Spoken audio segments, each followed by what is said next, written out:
I will be talking about the signs and symptoms of autism.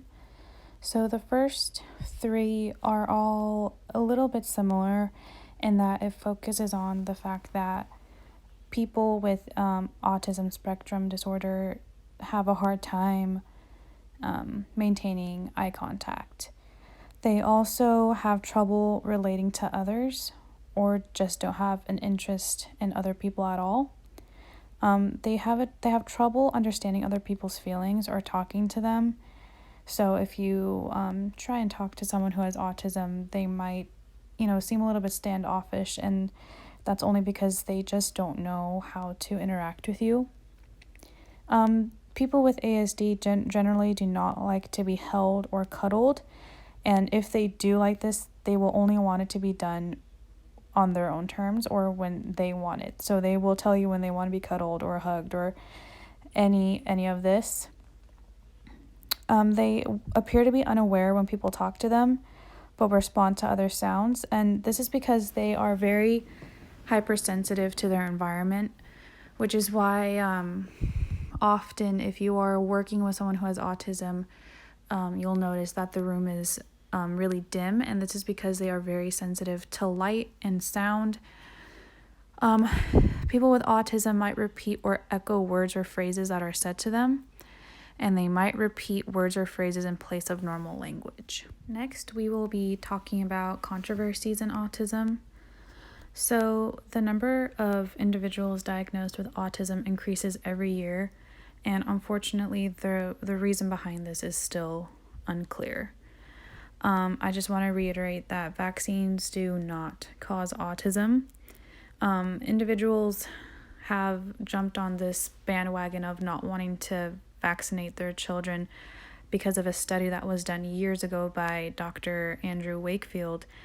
In this study, he proved, and proved is in quotation marks because it was found to be not true, but he proved that the MMR vaccine and autism was correlated with one another.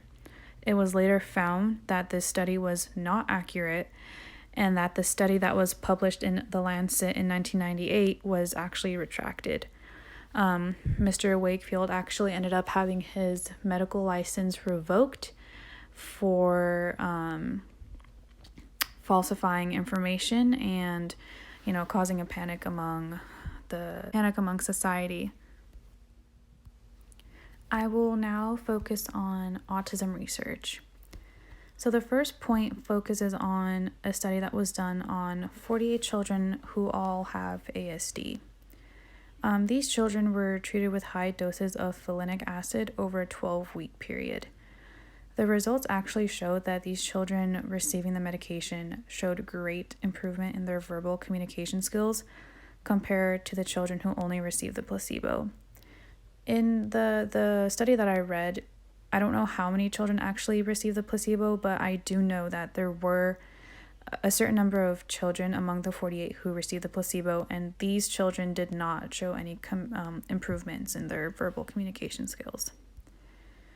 The second point focuses that scientists have found that children who are at high risk of having autism actually have abnormally high volumes of extra-axial cerebral spinal fluid.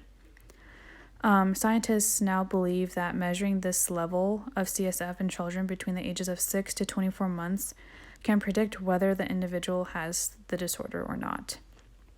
This study focused on 159 children who all have ASD, and it was found that these children had 15.9% more extra-axial CSF compared to the children who do not have ASD.